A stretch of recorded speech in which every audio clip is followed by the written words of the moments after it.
Check.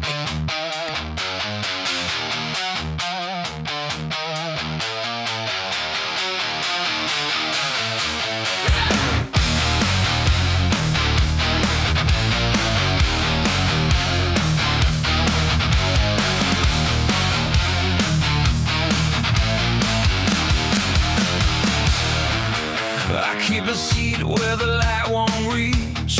Whisper low so it sounds like peace. Lay your head, let the ceiling spin. You don't have to begin again. I've been here where the air goes thin. Saw what happens when you try to win. Better stay where the walls don't move. Nothing left that you have to prove. I don't push, I pull you close till you forget what you wanted most. It's just the way of the world. Down in the dirt where the flowers bloom. It's just the way of the world.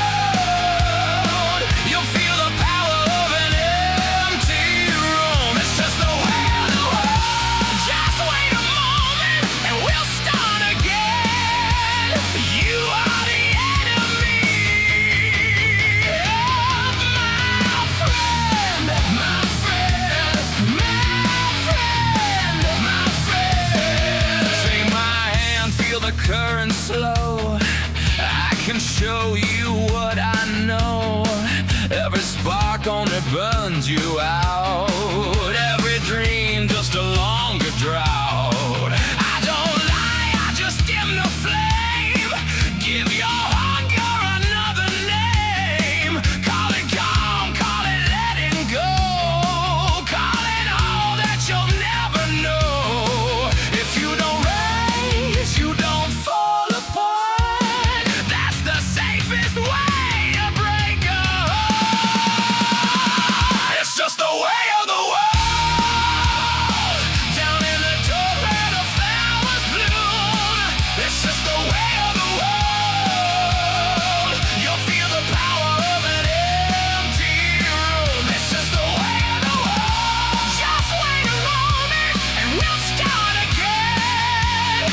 You are the enemy of my friend, my friend, my friend, my friend.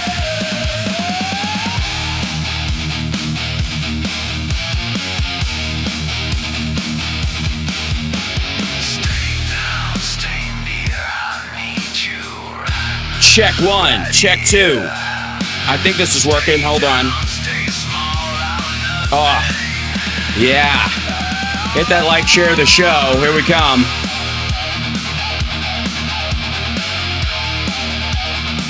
You know, I gotta say, let's. I'm gonna jump straight into the chat room. Hi, everybody. Welcome to the show. It's nice to be back. I'm still a little muted. You can tell my voice is a little drier than normal, but it's on the mend. I have a mild nagging cough, and I'm all stuffed up. But I couldn't let a few days go without catching you guys up on things. What am I, the president? Can't disappear for 7 days. Now, I know what you're saying, Hal. He hasn't disappeared for 7 days. He did a pre-taped interview with Lara Trump, and they discussed the state of the Iran negotiations. Let me guess. During the interview, he said something along the lines of, they really want to make a deal, and we're close to having a deal, and we really have a deal, and basically the deal is there, and we just got a couple of things, but they really want to make a deal, and if they don't make a deal, I'll bomb the crap out of them. Something along those lines. Something that, by the way, would have actually been the exact same interview at any point over the last few weeks, which very well could have been recorded 2 weeks ago and held on to just in case. Especially if he's going through chemo, which is the new current assessment. Trump is apparently disappearing for about 4 or 5 days around the end of the month. And the timing of it is very curious. Many of you know that my girl just finished chemo and she starts radiation tomorrow. So wish us all luck. And it's a big process. She's going 5 days a week for the next 4 weeks. It's going to be a bit, you know? And yes, there's a possibility that what you're seeing on Trump's head is, is either a wig or they're just going to take whatever hair's there and cover it up with stuff. But in all honesty, okay, somebody also put up when he's not playing golf. I got to tell you, how much footage do you think they have of him playing golf that they haven't released, that they just have? Right? Okay. So anyways, Summer had to go through this and I went with her for the appointments and dropped her off and picked her up and all that kind of stuff. And she had to sit there in her chair going through the whole thing. And the day you get it, it sucks and it's a lot, but it's the next few days that are really bad. The third or fourth day after you have the treatment, that's when chemo gets really bad. It feels like you're cooking inside. I'm relating this from my girl. And it would explain why. And then after about 5 days, you start to normalize again. They also give you steroids the day after, which, if you'll recall, Trump got steroids when he took the monoclonal antibodies, which if you notice any of the drugs you see for sale that are doing ads on your favorite news program, if they say some of the mab on the real name of the drug versus, them calling it,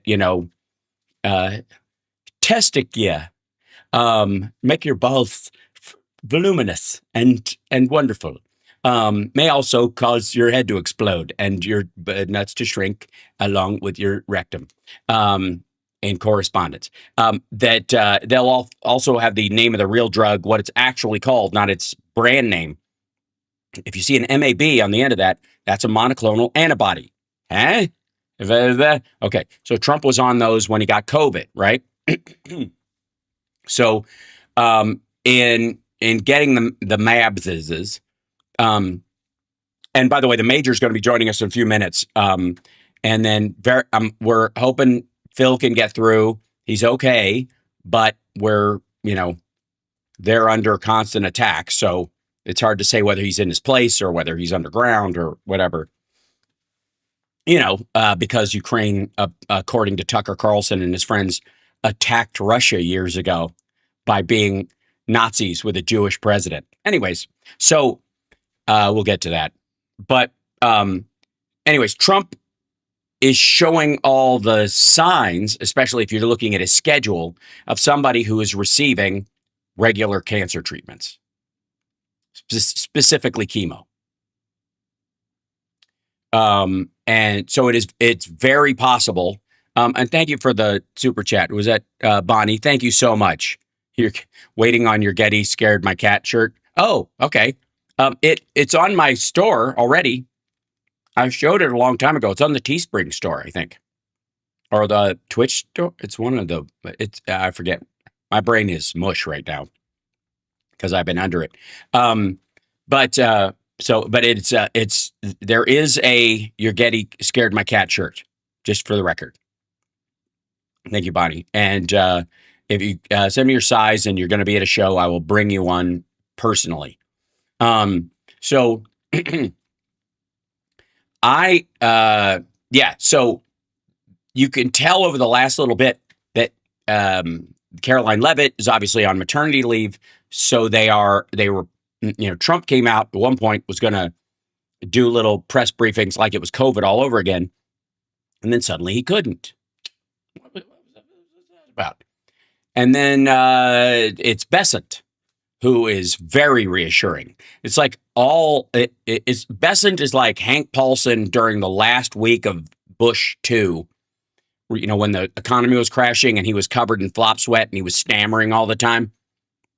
Bessent is like that all the time. And then, of course, Dr. Oz came out and, they're just kind of doing this like noisy tout, beat our chest thing, which again, Democrats, the one thing you can learn from this, start beating your chest about stuff. I love how Gavin Newsom is mocking Trump and that works really well. Do that as well. But at the same time, go, I don't know why Josh Hawley's complaining about Snap. Democrats created it, and he wanted to shut it down for years until he realized his state runs on it. That kind of stuff. You know what I mean? You have, if you like, if your constituents need Snap to survive, like you say, thank a Democrat. That kind of stuff. All right. So, hey, how's your? Is a bridge in your part of the country finally being rebuilt after all these years? Thank for the Infrastructure Act of Joe Biden. See what I mean? Do that. And Democrats need to do this all the time, annoyingly so. If Trump's going to throw his name on the Kennedy Center and have it torn down again, it's a lovely thing. And by the way, that's it. The Trump Kennedy Center thing, that whole episode is over. Kind of like tariffs or well, we're in the middle of everything else, but we don't. Kind of like tariffs, they're over. So, in the meantime, I am under the impression that Trump is ill, like drastically Doc Adams ill. And I'm sorry I couldn't have Doc Adams on last week when I barely squeaked through my stand-up show. By the way, thank you, Patreon supporters, patreon.com/HalSparks.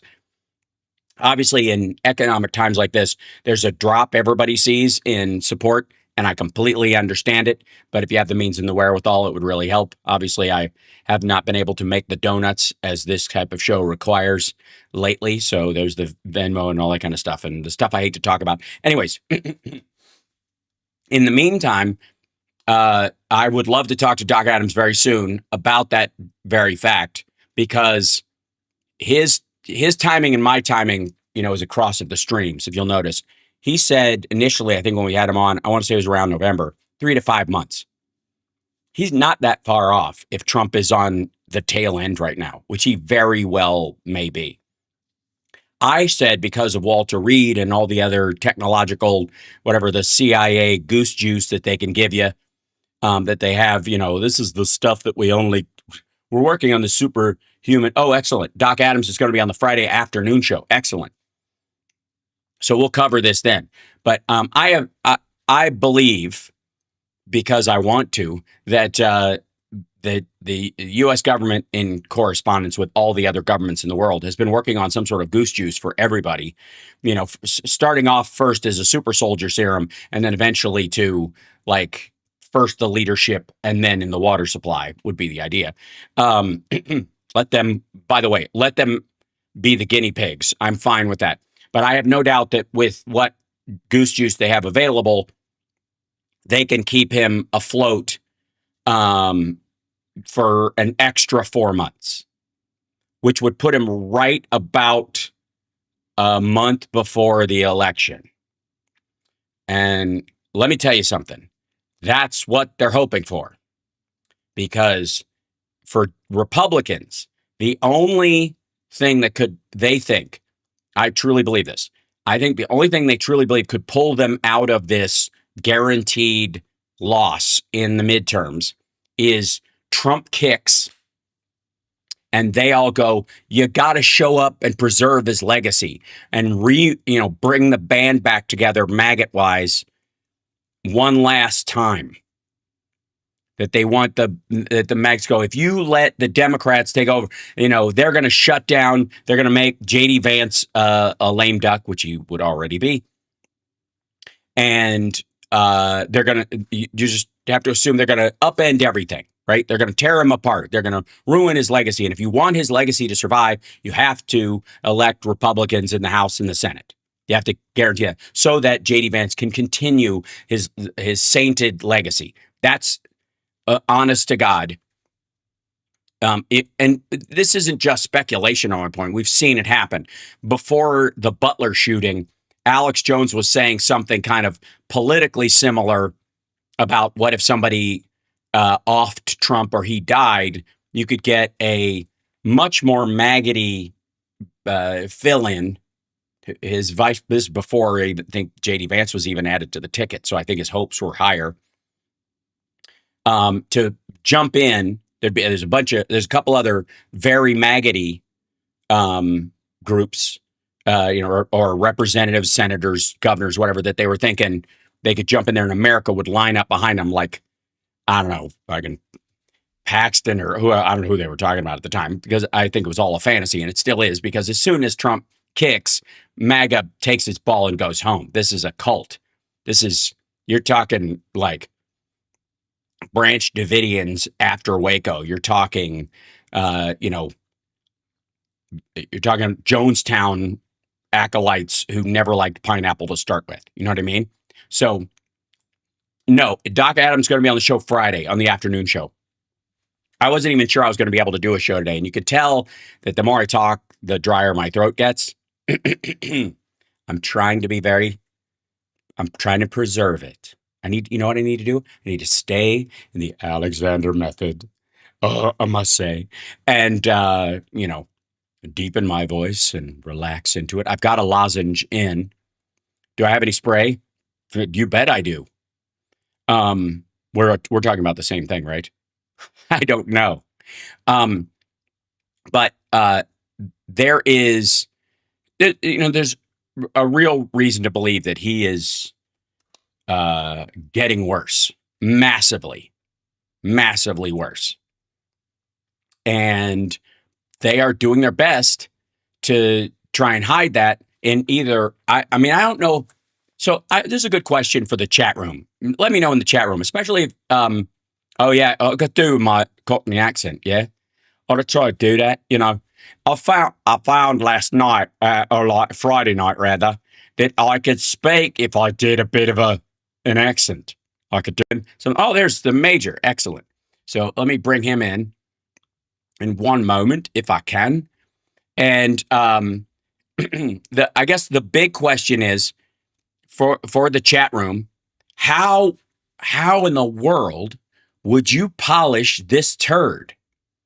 How do you? The dude is about to kick off, and it's so obvious to everyone that Trump is very ill, mentally and physically.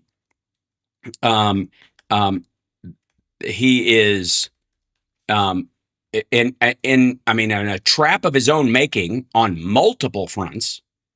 So how would you do this? Would you prolong it, like hide the fact that he kicked like Dave if he went away, and just pretend he was busy doing stuff?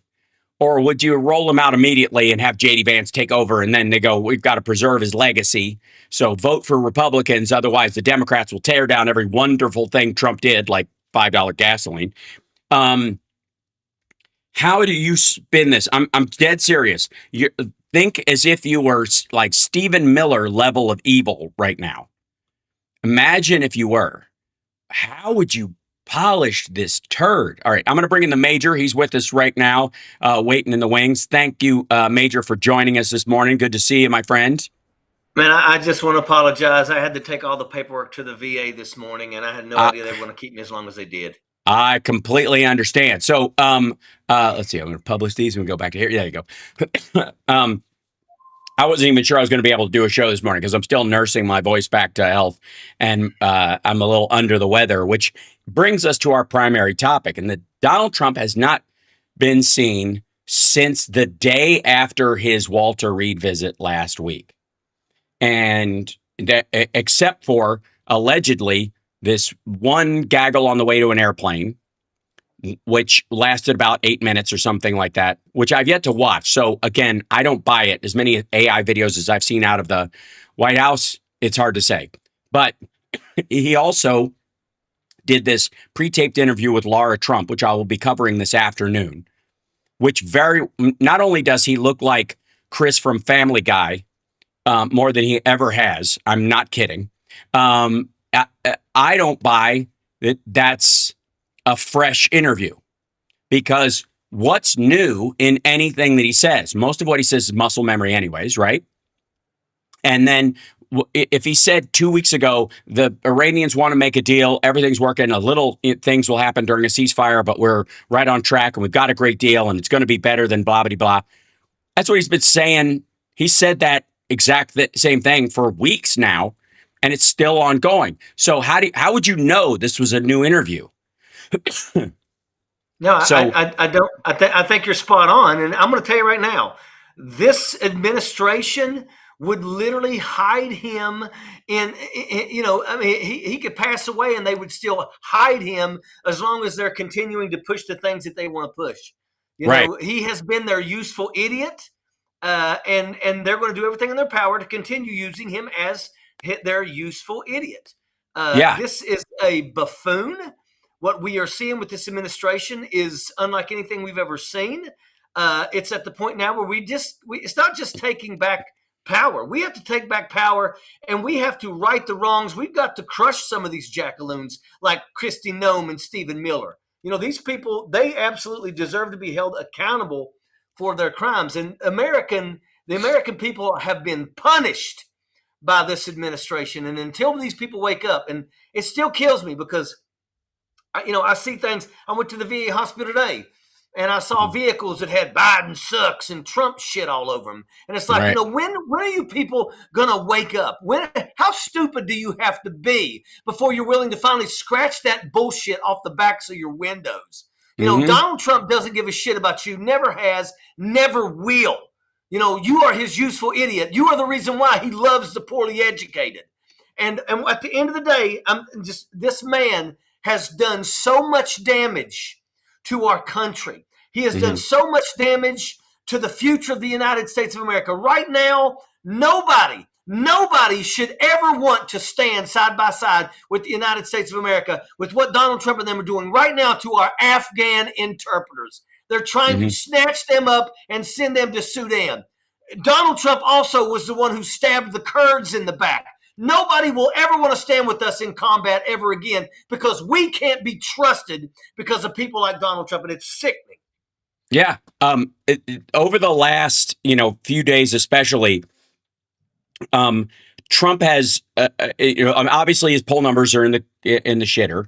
Obviously, there's it to such a point that there is a percentage of maggots that have turned on him that aren't coming back. And online you'll see what I would call a subset of a subset of a subset. If you take news on how he's being received in the country based on what shows up on Twitter or any of these other things, you'll get this, the idea that there's like an army of bot-tastic maggots out there who are defending him to the very end. But even on Truth Sinkhole, there are a bunch of people going, wait a second, especially about gas prices, things that actually affect them. My current pet peeve primarily is that a lot of them are, there was an interview, I think I'm going to cover that this afternoon. I've seen like that had happened between Megyn Kelly and I think Sean Ryan.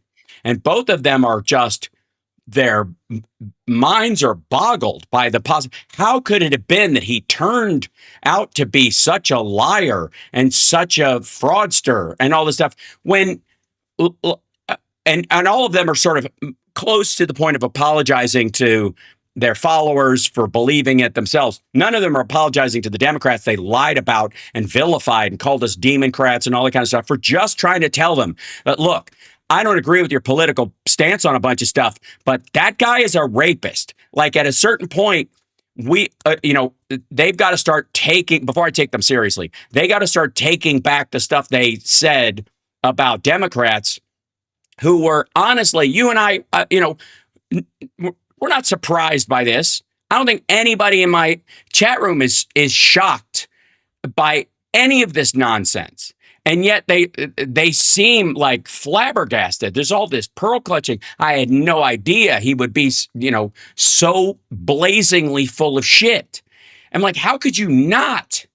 Yeah, they get no pass.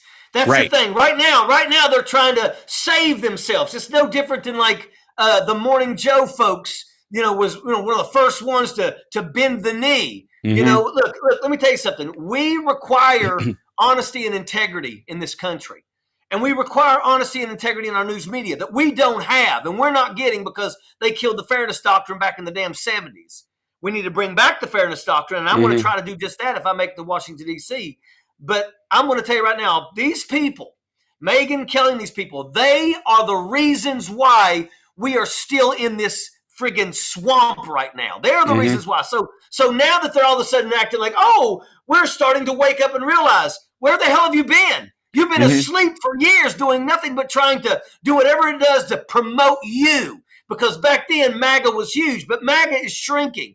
Republicans are starting to turn on Donald Trump. Unaffiliated voters are absolutely voting Democrat, and it's happening all over this country. And it always Mhm. kills me, too, because I'm running against the chair of the NRCC. You know, I'm running against the guy that's going to get as much money as he thinks he needs to be able to beat me in this race. But I'm going to tell you, I'm going to make him have to spend every damn dime he's got. But once again, these are people that will never, ever admit that Donald Trump is an absolute tyrant in everything that he has done. He is the reason why we are in the Middle East right now. He is the reason why soldiers are in jeopardy. You know, he's Mhm. the reason why 150 people have now been murdered on the high seas in the Caribbean. This is all because of Donald Trump and his administration. And this entire administration will hide Donald Trump's corpse as long as they get to continue pushing their garbage that puts money in the pockets of the billionaires. It's time that we come in with the ferocity and not only take this country back, but we're going to tax the shit out of these billionaires. And I'm going to tell you right now, I'm going to be number. And if I make it to Congress, and the Democrats start acting like they're going to drag their damn feet on this, I'm going to tell you right now, there's going to be fireworks. Agreed. Here's the thing. The two big things that Democrats seem to be running on, and I think it's a good way to go, is accountability and affordability. That we've got right, and if we hammer those nonstop between now and election day, they will find an audience amongst even the drifty, the Republicans that voted for Obama, for example, that still exist out there. They did actually vote for Obama twice. They did actually believe in him as a candidate over other people. And then they came around to Trump because they had been told that, again, the GOP motto, the government can't do anything right, elect me and I'll prove it. And feel free to use that line against any Republican. I insist that it become ubiquitous because that is what they run on. You wouldn't hire a babysitter who goes, I hate kids. I think the problem is people are having too many children. And I think we got to stop reproduction. That's what you're voting for when you vote for a Republican to run a public office. They're not there to be public servants. They're there to feather their own nest. And especially in these days, like it's just run away. Remember the quaint old days of Halliburton? Remember the quaint old days of no bid contracts and the 6 years of news cycle that we went through talking about Halliburton's no bid contracts? There's one of those a week under this administration. Yep. 3,700 plus stock trades, including Dell right before he gave them, without a congressional approval, directed Hegseth to give them a Pentagon contract.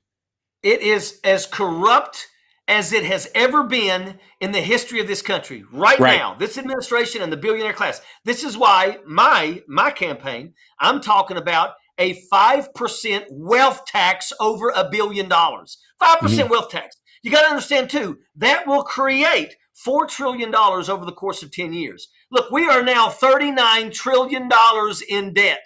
We got to start looking at things like this. I want to remove the cap on Social Security so the millionaires and the billionaires have to pay in it with every dime that they make, just like the rest of us do. Because if we did that, we would create a $300 billion a year little slush fund to make sure that Social Security will be there for our children. Those are the things that people need to be talking about. The affordability issue is major. The affordable housing is a serious situation right now. We're out here trying to fight for these things and make things happen. It's going to hold these people accountable and make the billionaires finally pay their fair share. And it amazes me how this administration, they don't care. They do not care. Right. Okay. One of the issues, that's all right. One of the issues that we have with I think the 5% thing is feasible and possible, and even across the board, it is a reasonable attachment to this. Here's where I see it running into trouble, in the same way that why Elon Musk pays almost no taxes. Elon Musk's salary is paid for with a loan that they take out from the banks that they write So is off Bezos. as a liability. Well, Bezos is not, he doesn't work at Amazon anymore. Like he's still doing now. Blue Origin's part of No. that, but he's basically just sitting on his stock stuff, but he doesn't actually run the place. Elon Musk does. And he's about to release an IPO on SpaceX, which now is the parent company of X and Tesla and all these things, which makes no sense because basically he's just on the government tit forever. Tesla will now become a government car because of that the way he's got to set it up. But he does not actually, as a human being, make any income at all because his net worth is in his stock ownership of these companies that he doesn't get until he cashes out, and he can wait on that for almost forever. And then he lives off. They take out a loan for whatever salary, $1 billion that they're going to pay him this year, $5 billion, whatever it is. Because they can do that in their fundraising, and they can raise $20 billion in first round, whatever 10th round fundraising or whatever, and then they can use that as leverage to borrow 10, give him 10 as a liability on the company, which means he's not technically receiving a salary under this law, and the way the tax structure is set up because of Trump. So that the big BS bill has to be repealed in large part. Otherwise, even if you put a 5% tax on him, there's nothing to tax. But understand that trick. we also know. But also understand that we know that they have their ways. Right. But once again, we have to stop allowing those ways to happen, and that's the key. We know what they're doing. With Jeff Bezos, he takes an $80,000 salary, but once again, he borrows off of all of his other stuff, and he keeps him in the lap of luxury and stuff. We need to hold the billionaires accountable. Period. They're going to start paying their fair share because they have to. Because the American people, the working class, have done this for the past 50 years. And you know what? It's literally, we got to stop this. We got to stop allowing these people to be able to beat the system.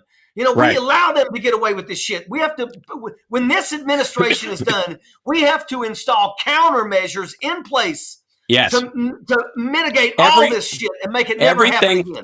Yes, everything we took for granted as just the proper way that, things should work, that other presidents, even as corrupt as Nixon and Cheney and others have been, we're going to have to put rules in place that are written very finely. And I've said this for a long time, that one of the reasons why Republicans want bills that are 2 pages long. Everything should be really simple. Well, why is that? Well, if you wrote a tax bill that was 2 pages long, you know what that is? That's 1,000 loopholes. That's a loophole between every word. Unless you finally write this. And curiously enough, and I don't know why people don't grasp this, but the more freedoms you have in a country, the more finely your laws have to be written. Because if you just have biblical law and you just stone to death anybody who kills somebody, including, I guess, the people who stoned the people to death for killing somebody, I don't know how that's a never-ending loop of death. But if you're just going by biblical law and you're just like, thou shalt not kill. All right, cool. Anybody who kills anybody for any reason whatsoever, right in fucking jail. Okay? End of story. And then you go, well, what about self-defense? No. You got to go right in there, right? Everybody who kills somebody, no matter what the rule is, goes straight into jail. But if you have the freedom to defend yourself, suddenly you have thou shalt not kill subsection A, unless it's in self-defense in this case. Okay, what if it's accidental? I didn't mean to kill them. I should probably go to jail for being, for wanton disregard for human life, but I didn't actively seek them out. So I'm not a danger to the community. I'm not going to go out looking to murder somebody. I was just wrong. So I should go to jail and pay for that loss that was there, but I'm not, I was texting while driving, or I was drunk, or whatever, those kind of things. You go to jail for a certain amount of that. That's subsection B. And so the more freedoms you have to explain yourself and operate in a real free society, the more finely written your laws have to be. You need a big fucking thick bill so that everybody doesn't just go to jail for one fucking thing. That's the part that these assholes don't get. And the reason they talk like this is because they're really talking about tax law. They just want the ability to get around it. If you don't catch me, if you don't find the body, I never killed anybody. That's it. Habeas corpus. That's it. If you can't find the corpse, I'm out. And that's what they're hoping for. That's why Donald Trump, was like, but the president gets special dispensation by the SCOTUS. Everybody else, one law for everybody to just fall under. At him, he can break that law actively as long as he says he's doing it for national security. That can't be the case. You should now have to explain yourself. Anything that falls under military action, the ability to do it in 60 days and have 30 days to pull out, which is what he's using. And then he's going to do another one in Iran. That's why they're pausing as long as they are, by the way, so they could say this is a whole new war. That's why they're dragging this shit out.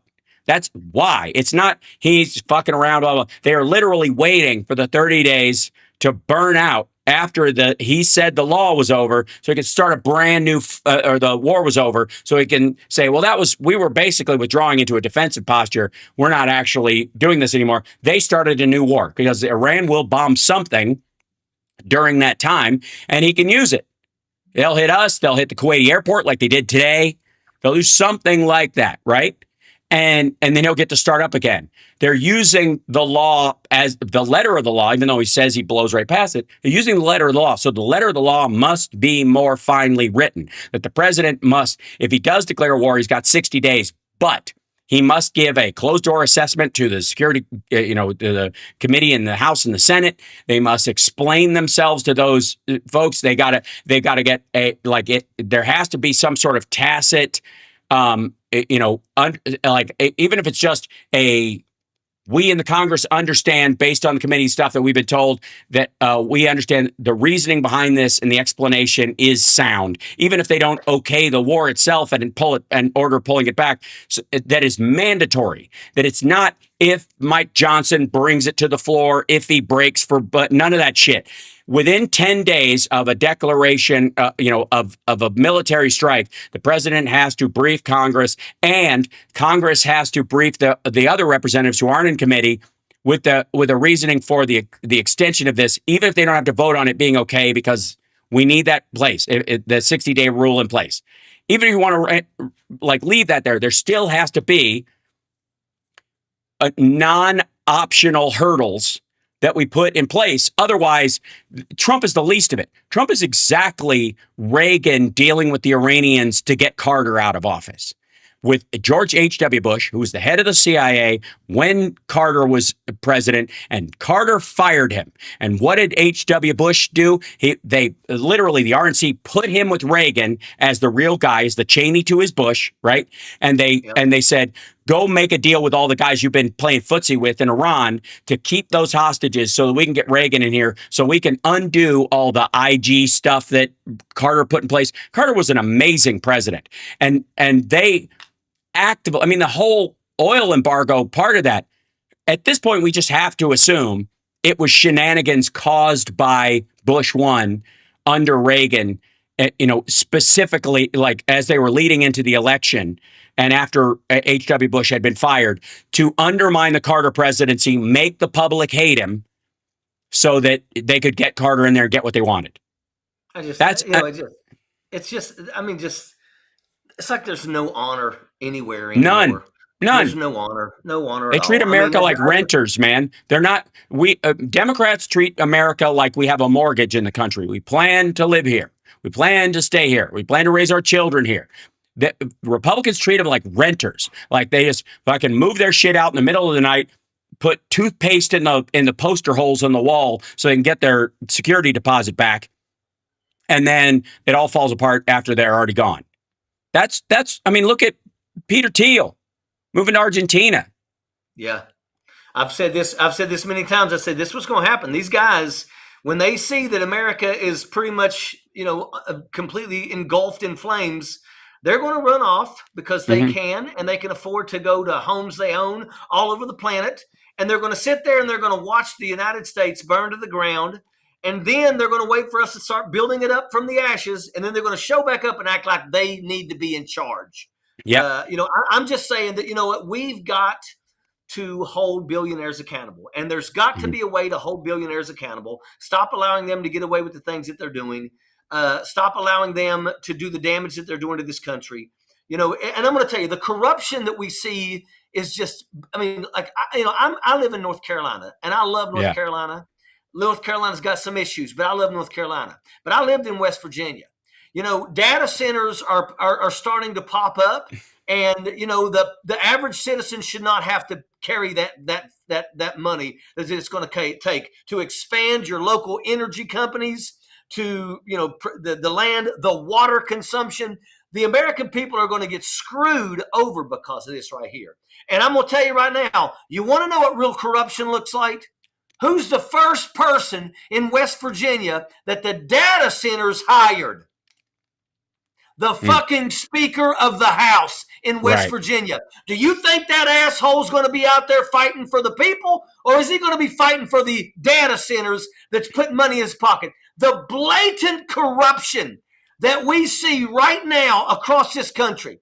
If a data center wants to establish itself, the data center should have to be made to pay for every penny that it takes for the electric companies to expand to handle the data centers.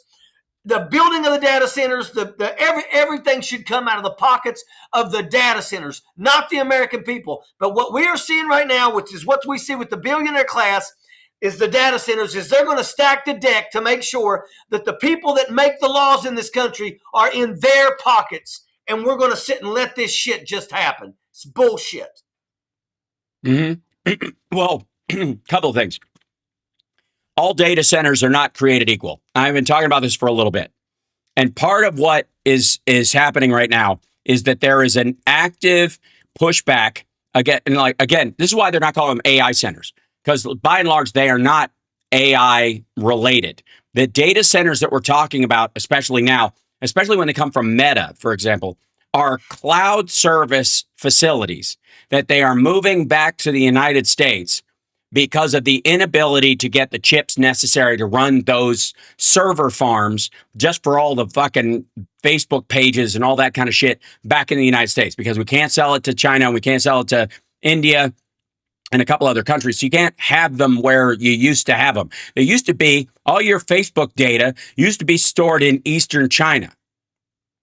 Or in Western China, beg your pardon, and these big server farms. In the same way that there were these big crypto exchanges. You can't buy crypto in China. You can't use crypto in China, but you can grow it there. You can farm it there and fuck up the arable land and poison the water and all that kind of stuff, because the Chinese government doesn't give a shit about what happens downstream. So they're having to move these back to the United States specifically. The other thing is that the key thing that I keep trying to tell people is that these things are temporary. They're going to build these giant fucking facilities. They're going to be obsolete within 5 years. They're not going to be necessary. And so what they're going to be is these giant blighted warehouse ghost town pieces of shit next to them. There are also differences in the companies that are doing it. Oracle and Mr. Dickhead, what's his name? Kevin O'Leary and all those guys. They're building these things with this idea that eventually this is basically the furtherance of nuclear power in the United States, that they want to build quick and dirty nuke power in the United States as a replacement for the shift that they know is coming. They know petroleum is over. They know coal is over. So they're trying to do this whole thing where we shift to renewables and nukes without saying that's what they're doing. Most of this is a farce to cover that stuff. So the issue that we have with the data centers is that people are going to have these giant, what are effectively empty Amazon warehouse buildings that will be used for nothing, and with all these tax breaks and all these other stuff. And then you watch, you know what they're going to do next? They're going to knock them the fuck down. And Pulte, who was just put in charge of the DNI, who, if you don't know, if you've never seen Pulte Homes, is one of these big tract home builders in the United States, like America West and others. When the house I'm in was built, it's an America West, one of these slapdash Lego houses where you pick your features and just have it built in the Vegas area. Lots of it. It started out as a Pulte company. Pulte, basically bought up another company and called it America West. And so he owns all these tract home areas. And what you're going to see is they're going to swoop in, like you're saying, build these things. They'll sit for a few years. They're going to refine the AI stuff. And they're not going to need these facilities anymore. They're sure as fuck not going to be factories. So they're going to use them to build tract homes, their own little Liberty cities everywhere. That's what they're building. That's why they're where they are. That's why they're like, there's all these wonderful resources and stuff. Well, they're only going to boil the rivers while they're there. Soon as they're done and they turn that shit off, it's you've got little Ayn Rand towns all over the fucking country that are going to be these giant gated communities that nobody else is welcome to, with their own fucking private landing strip that they're going to build. I'm telling you, this is one of the biggest lies that they're shoveling, because they know we're in this like kind of space race with the Chinese about AI. But in reality, they're just buying up huge chunks of land on the taxpayer dime. They're going to own these places. It's like McDonald's and Starbucks are two of the biggest landowners in America, because they have this thing where they buy the building.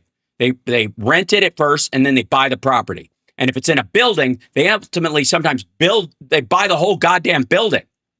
So if you're in Toledo and there's an office building with a Starbucks in the corner, that actually belongs, don't worry about it, that actually belongs to fucking Starbucks after a while. That's that, and it's not a new business model. Been around for a long time. They're buying up giant chunks of land. This is the other way. Like BlackRock got called out, and now they're finding another way around it. And I'm going to tell you too, I think that they may even be some more sinister stuff behind buying up all this land and building these facilities out in the middle of nowhere. What I fear people getting snatched off the streets and put in those facilities. And then I fear that our government, especially under this current administration, wouldn't have no problems making those people that are in those facilities, that are on lockdown in those facilities, to go out and start working in farms for free, so that farmers can, do what they do. Or Trump gives them their bro pass and they just live there and pretend they don't exist. Because that's the other thing. I just think that there's a lot of stuff that is sinister behind all the things that we have going on right now in this country. And if we don't wake up and we don't start fighting and pushing back, we're going to lose this country. And I'm going to tell you right now, these people in Washington, D.C., let me tell you, that they do not care. They know that Donald Trump is a buffoon. Everybody knows Donald Trump is a buffoon. Everybody knows that Donald Trump's all over the Epstein files. Everybody knows that Donald Trump is a pedophile. He is a rapist. Everybody knows this. But they will promote him as long as they get to win. And I'm telling you, there's nothing more un-American than what we are going through right now in this country. Well, again, all the things that Trump says about Biden are true about him 100 times over. And not only does he use, quote unquote, the auto pen all the time, I've shown multiple times where he is AIing videos of himself, like when he was reading scripture. Both the times specifically that he's read scripture have been AI'd like so poorly. And I went through beat by beat, right? Watch out for more of that stuff. Watch out for more of those, because as his health gets worse and as they decide he's more of a liability than an asset, you're going to see a ton of that this summer. You're going to see a bunch of AI ads of him. And again, this idea that he is up all night, I got to call bullshit on this nonstop. He is in a chemically induced coma 12 hours a day. He is not awake.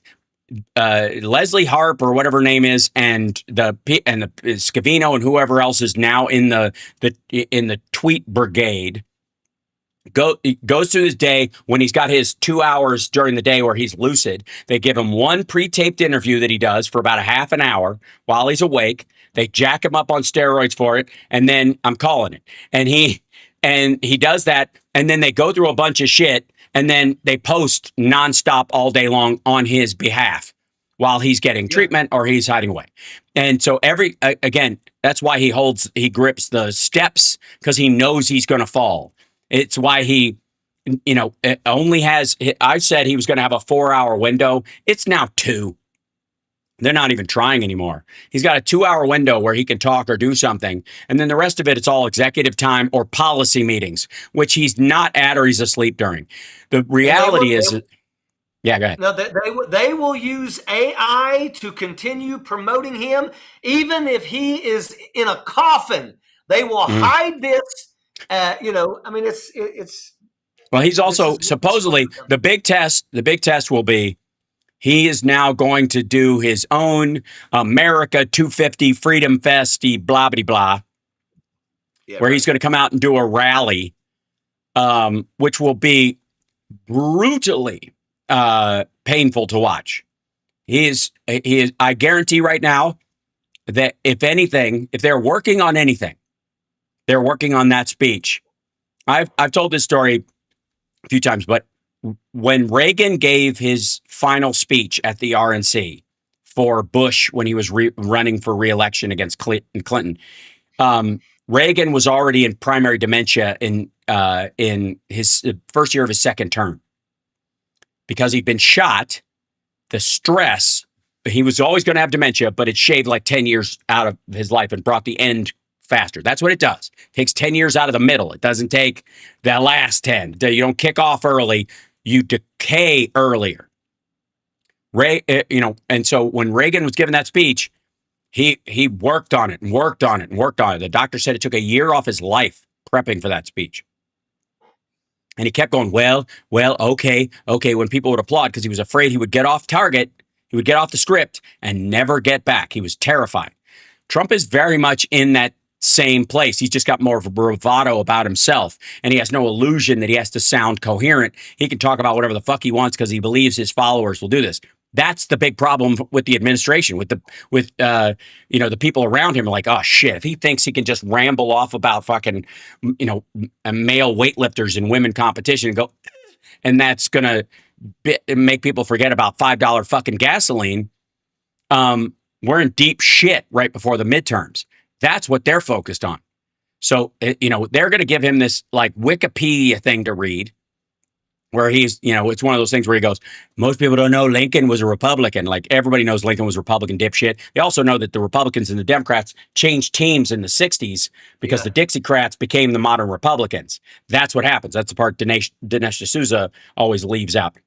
But they're prepping for that now because he just decided that I don't need Bret Michaels and fucking Vanilla Ice. I'll do it. And it's going to be a shit show. I'm going to cover the whole thing. It's going to be a shit show. I think the fight in front of the Capitol is going to be a shit show as well. And, and at the end of the day, if anybody deserves it, it's Donald Trump. So I hope it's miserable. I hope he's miserable about it. Let me see if I can bring this up. If this is my page or so. Okay, so yeah, so this is the current situation with what's going on in Iran and the United States, and this is why I think that he could pre-tape all the interviews about this shit and it wouldn't matter. Because didn't they just say didn't Iran basically just say that they're cutting ties and there will be no more communication until Donald Trump is gone? Well, and they also said that last Friday. They're like, we're not talking to these assholes. When Trump tried to pump and dump the market again on a Friday night or whoever, again, at this point, why would I believe anything the administration says about who's saying what in this circumstance? Why in the world? Like, if they're going to say that shit about Biden and stuff, like senators on the Hill knew that Biden was working the phones to get the Infrastructure Act passed, right? They knew this. Like you could talk to them and go, yes, I spoke to him today. His big thing is we need rural broadband to get a buy-in from the red states. All that stuff that they talked about came from that, right? That's a real thing. Nobody actually believes Donald Trump is working the fucking phones on any of this shit except to yell at people like Bibi Netanyahu. It's absurd. It's fucking absurd. And so they know he's not a part of this at all. Well, look at this title. Sorry, this is CNN today. Little clarity on progress of negotiations between U.S. and Iran. This is fucking evergreen at this point. This headline, they might as well just put up tomorrow and the day after and the day, like, go home, CNN. Just fucking hang this shingle on your fucking door and take a day. Take a week. Because this is all it's been from the very beginning, since before the fucking war started, when they were supposedly going to make a deal. They're so close to make a deal, they really want to make a deal. All that kind of nonsense. It's been garbage, and it will stay garbage. This is not going to change. There is no way that the current regime, as it stands, is going to hunker down and try to get a nuke right now. Period. There's just no way, because they think it's their only survival mechanism. And I would like to say, for the record, fuck the Iranian Ayatollahs and the clerics and the IRGC They're all monsters. I have more kinship right now with the Iranian people than I've ever felt in my life because we're both run by arrogant assholes with dreams of ruining the world. But meantime, everything the White House is saying, like, oh, they're so close. We're this close. We got it. It's any second now, right? That whole shit. No, not at all. Not even fucking close. None of this is true. There is no there there. The negotiations have not been going on. This idea that they don't even know who the fuck they're talking to. And neither do we. And this is why, like I said, we need more finely written laws about what this means. If the president says we're negotiating a peace and an end to something after 60 days during the time that he has to pull out and he has to, which he followed the law legally because he had to, even though he's like, I don't have to do that. It's not constitutional. They did it anyways. Why? So they could jumpstart this shit again in 30 days. That's what this is about. So this dicking around will happen until that time. So one of the things I would propose is that if there are peace negotiations going on, Congress should be informed of who we're negotiating with specifically in any of these circumstances. Because honest to God, we don't know.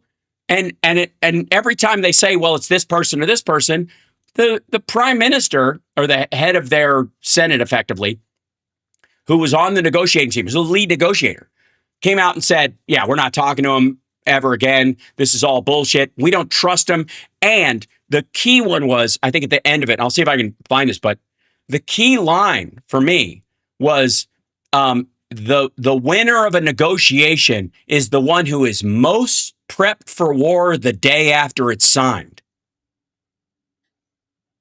They're not negotiating in good faith any more than we do. And why the fuck would they? He tore up the agreement we had. So I don't get how anybody buys this shit. I said it the first. Yeah. I don't either. I mean, I'm just like, I'm glad that I don't see the Ford F-550 pickup trucks running around with the, metal balls on the bottom with the Joe Biden flags. But of course, that's because they can't afford to put gas in their car. Right. But I just really hope that people are really starting to wake up, brother. I got to get off here. I got to do. I know some that. call time. Thank you so much. Do it. So proud of you. And don't forget, everybody. Not at all. jadaforenc.com. Check it out and help it any way you can. Like I said, my voice will be better by the time you need me doing a call center right before the election, and I will be there for you, brother. So you just let me know. All right. Thank you so much. Appreciate it. Absolutely. Bye. Yep. There you go. Thanks so much. I kept him over a minute. I feel okay about that. I don't know if Phil's going to be able to join us or not. He has been online, but it's patchy there. I have no doubt. So, we will continue to check in on him. He is alive and well. Well, he's alive, and he's unharmed. But he's in the middle of a war zone, and no one in a war zone is ever well, in that regard. So, I'm holding it together. I think. Yeah, you can definitely hear how my voice starts to dry out over time, but it's lasting longer, so that's a good sign, ish. I'm going to bring the chat room back in, mainly because I love you and I need your support to keep the show going. So hit the like, share the show. If you can't afford to help right now, I completely understand. If you can, bless your heart and thank you. I can't tell you how grateful I am that you guys are here and supportive. And feel, if I'm not able to do a couple of shows over the next couple of days, because I will keep the important ones. But I am going to do a show by hook or by crook this afternoon. What in the world? That's terrible. Look at the error. I'm being attacked. Clearly. What is this business right here? It's a giant URL and a widget. And all my Streamlabs things have died. My chat went away. This is terrible. Look at this. All right, I'll go back to just me. Maybe if I come back into that page. Nope. Look at that network change. That's not good. Apparently there's a hacker attack on Streamlabs, I guess. So it's just me. All right. I want to show you guys something. Hold on one second. Let me see if I bring this up. Oh, there he is. Excellent. Phil is here. That's wonderful. Hold on one second. I'm going to put him in here, and then I'm going to go to preview mode. and then I'll go to here, and so very glad he can be with us. Let's see, I'm going to go back to here and do a little bit of text changing and try to figure out what the is it going on. Whoops, hold on. Here. There we go. And everybody remind me not to clear my throat, will you? Because I shouldn't be doing that. I always think I'll get rid of the blech, and then I don't. There we go. Excellent. Okay, here we go, and we will publish this. We'll publish this and bring in Philip Ittner right now with him. Hi, brother. Good to see you. Yeah. I hear you just fine, and welcome. Glad you're okay. Obviously, in the current unpleasantness.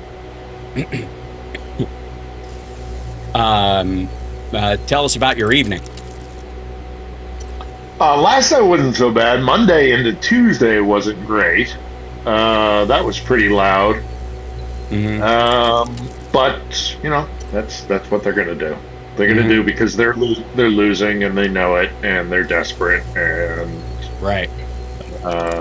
They're gonna take it out on Kiev and Right.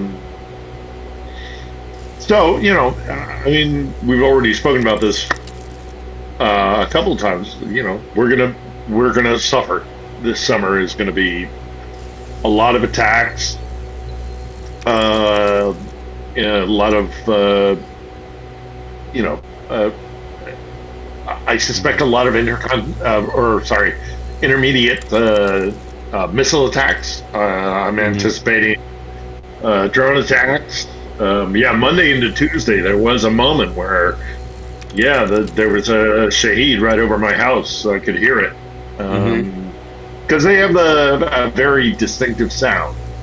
They're called mopeds for a reason, you know. So this kind of like very low decibel, monotonous engine sound flying over your head. Hence drone, right?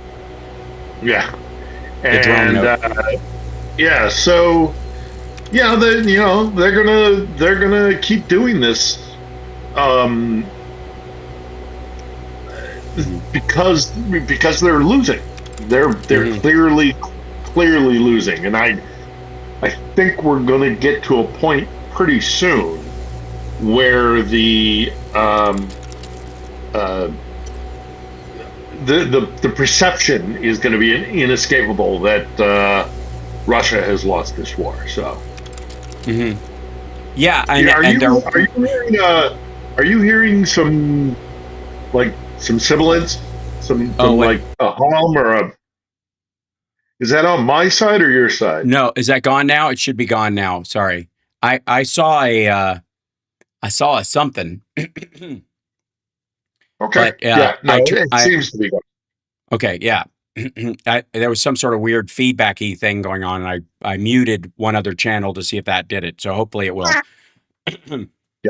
Sounds like it. Yeah. So we were just talking about with the major that the Iranian, I believe the Iranian foreign minister, basically just said, "Yeah, we're not talking to anybody anymore." On the one hand, Trump can't say who he's talking to, and on the other hand, Iran is saying we're not talking to the U.S. anymore. It's over, or whatever.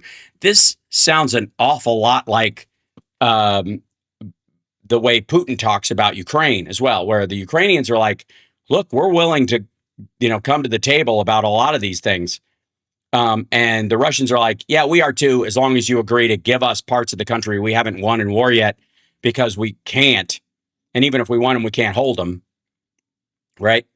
I just don't see an end to this anytime soon that even moderately looks like Russia's making any headway. Now, it's even worse that they're bombing civilian areas. Have killed a few dozen people over the last week in civilian areas. They're not striking. They're not striking areas that are clearly military targets. It reeks of desperation and ugliness, just like the initial attack.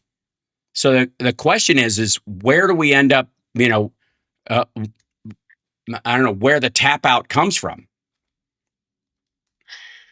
Well, they seem to have made some advances toward Konstantinivka, which is kind of a peripheral town in the fortress city stretch. So it,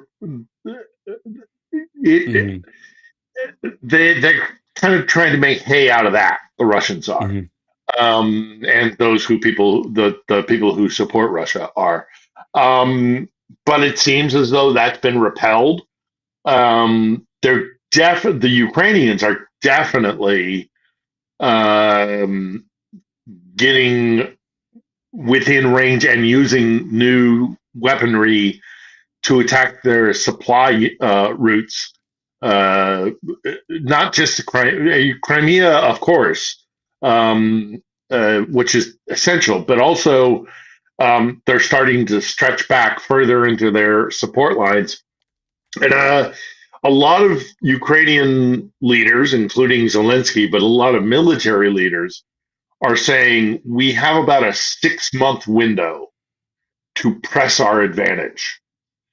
Hmm. And I discern an awful lot from that, in that they really want to pull, push the throttle while they have the advantage, and they are not restrained anymore like they were in, um, I guess it would have been 23 in the Hmm. counteroffensive in to try and push out from Kherson and the Kharkiv, um, because they don't care about the Americans anymore. Hmm. They're doesn't matter anymore. They are increasingly becoming um, militarily independent, and they're getting to, because they are developing new things like their own cruise missiles, their own intermediary, ballistic missiles. Hmm. That they are, they're still having some problems with the supply chain for their air defense, in particular the Patriot, and that's an American issue. But they're they're not as bound to obeying Moscow, or obeying DC's dictates, because screw you guys. Hmm. screw and I think Americans should be aware of this. I think Americans should be aware that we're increasingly becoming irrelevant. Well, um maybe we will so after Andrew Tate and Candace Owens return to the United States from the yeah, yeah, Petersburg Economic Forum. which just got hit, by the way. Yep. And I'm sure they'll try and spin that into, the dastardly Ukrainians hit us while we were in St. Petersburg, which is, Hmm. I think, probably the spin that they will be told to say. The St. What they Petersburg hit? Economic Yeah. Forum is it's a it is such a terrible, disgusting annual It's a event. It is it, it is a way for it's a Putin to kind pedophile of, convention. That one of the big things that well, yeah, I mean, because like what's his name, Scott Ritter. But until they took his passport away, was a regular visitor there, and basically that's, I think, how they paid him for the influence campaign he did over here, because you got to give somebody something of they consider a value, and being a twice convicted pedophile, who's a regular there, seems like that it's hard to believe they created that rule just for him. That said, the bombings, for the record, by the way, were about 10 miles away from the forum itself. One hit an oil field and the other hit a missile ship that was in the port of St. Petersburg. Now, there's a chance that Candace and Tate and all these idiots might have been on a tour of the town and seen the port when it was struck, or saw that it had been, or were there before and then heard it was struck after, whatever. But that's clearly one of the things uh, you know, there was supposed to be this sort of parade about like how futuristic we are. They're doing the same hard sell that they sent to that they did to Tucker Carlson when he was there, which is they show you 3 nice restaurants and the subway station, and then you stay in a Kremlin owned hotel, and then everything is fine. It doesn't bother you that 60% of the country doesn't have a flush toilet. Yeah. Yeah, and I always like to talk about Tucker's visit because they took him to Kievskaya Vokzal, which is Kiev railroad station, and Kievskaya Vokzal in Moscow is filled with iconography of showing how great and benevolent. It's just a That's the right word, propaganda isn't it? mosaic. The Russians are towards these poor peasant people that are the Ukrainians. The whole station has this kind of, these these murals and things like that, where they show Russians being this great Slavic state that got these little peasant Ukrainian people to kind of like get into the great Russian Empire and how wonderful that was for them. Ukrainians look at that and they're like, how incredibly insulting that is. But Tucker goes there, and he must have known it. He must have, at some point, somebody must have told him this is Kiev Station. And he still did all that. Like, look how beautiful the underground is here, and the metro is so, it's so clean and well lit and beautiful and pristine, and all the rest of it works so well. At some point, he must have known he was in Kiev Station, and he didn't even bother for a half a second. I was just sad that he didn't see any group fights between rando groups of young men. Most of them are off fighting now, obviously, so they don't do as much in the middle of streets where they just shirts and skins and create a big brawl in the middle of a park for no reason. Yeah. Or the guys who ride the top of the L trains that they have there and get electrocuted. Those guys are fun. I what I would love to do with Tucker Carlson besides visit a truck stop is sit down and watch like any of the dash cam videos out of Russia with him. Just like watch hours of dash cam video, especially now. Yeah. P.S. This is the view that Andrew and Candace are having right now. It's Candace, and who else is it? Tate? Andrew Tate. Yeah. Yeah. Because he's an economic genius. Well, to be fair, the St. Petersburg Economic Forum is not really about economics. It's about the Russian Empire kind of reconstituting itself. Okay. Yeah, it's them kind of like going, we are the great Russian Empire, we are the great Russian state, and we're a superpower, and we're a global power, and everybody should sort of like the World Economic Forum for rich assholes, right? Yeah. It's not as much about actual economics as it is a flex. Mm-hmm. So. That's why they were. And I caught a couple of I don't even go on social media hardly anymore, but I did see a couple of photographs that Candace Owens put out about oh my God, this is such a beautiful city, and this is so, and it's like it's not that I don't think people can have their own opinion about whatever matter in the world. What you are free to talk crap as much as you like. But I have spent 30 years studying Russia and the former Russian Empire. I speak, albeit badly, I speak Russian. I've spent years of my life, and I still feel like there's huge chunk of things that I can still learn. So to have somebody just kind of drop into Russia and be like, well, my first impressions is that Moscow is a really beautiful and clean city. Well, it is, because it sucks all of the resources from the rest of the country. And it's made for the rich, it's made for the elite. Mm-hmm. Moscow is a, one could say Potemkin village. So is Petersburg. Petersburg is beautiful. I actually really like Petersburg. It's a Mm-hmm. beautiful canal city. One does have to point out the fact that in both cities it was Italian architects that built them, and in Petersburg in particular, they built the city once. It's sunk into the swamp.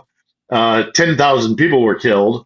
And then Peter decided, oh, let's build on the corpses of those 10,000. So, but I'm betting you that Candace Owens does not know that story. No. No. So, look, it's, it's, we're going to get pelted in Kiev this Mm-hmm. entire summer. We're absolutely, but it's done. This war is done. Mm-hmm. It's on a, and I've been saying this for quite some time, but I don't think it's ever been as clear to me as it is now, because of the desperation of what Moscow is doing, that, and what's happening even on the front lines. And I talk to people who have just come from the front lines, or who are very present along the zero line. It it's not going to go the way that the fellow travelers and the Moscow supporters and the Putin supporters think it's going to go. No. It's at a um, it's always been there.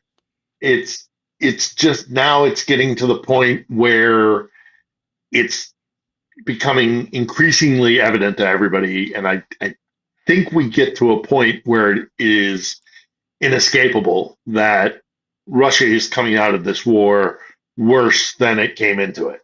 Mm-hmm. And Ukraine is going to come out of this war far stronger than it went into it. And the shift of momentum is quickly becoming inescapable. Mm-hmm. What that means for Putin, I don't know. What that means for Trump in his take on, I mean, Rubio has already said, what was it, 10 days ago, 2 weeks ago, where he said, we're hands off now. We're not. Well, the Ukrainian response to that has been, in some, in a large percentage, okay, go, then go. Right. We'll do it without you then.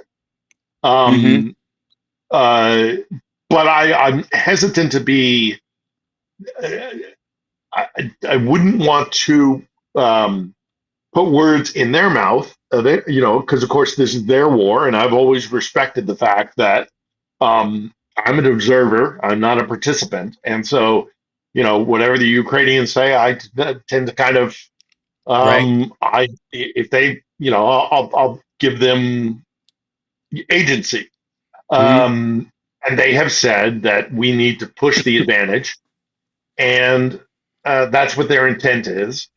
Um, but I think while they are grateful for what America has done previously, and in some ways continues to do, they're also really getting to the point where they're autonomous. And with that autonomy comes the power to say to Washington, you know, we're Mm-hmm. gonna we're gonna do what we're gonna do, and it's I think we're at a inflection point. I Mm-hmm. really do. It's going to suck for us in Kiev because they are going to pound the hell out of us in their desperation. But the inescapable fact that the Russians have completely screwed up this war is Yeah. going to become, unavoidable. And again, as we've discussed many times, who are they if they are not empire? And the cornerstone of their empire is Ukraine.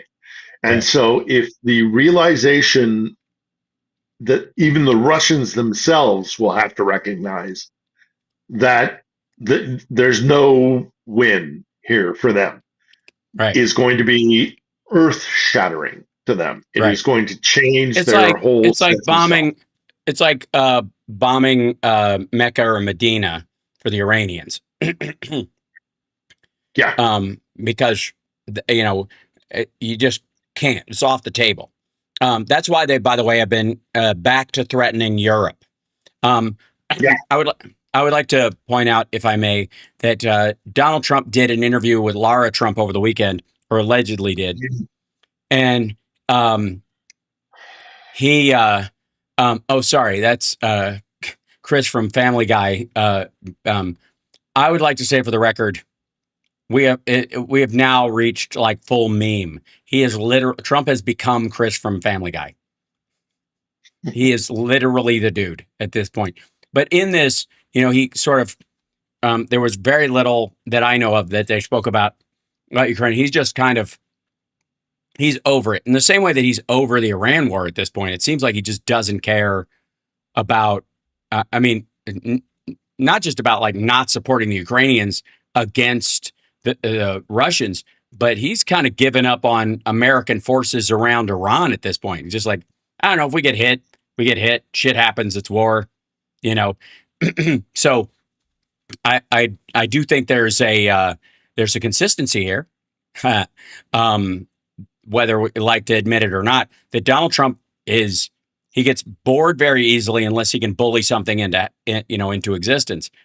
The question, I guess, we now have, is Putin in a similar situation? Because as Trump loses interest in Ukraine, he also loses interest in shitting on Ukraine. He can't even be bothered to call them out and say that that it's Zelensky's fault or any of that stuff. But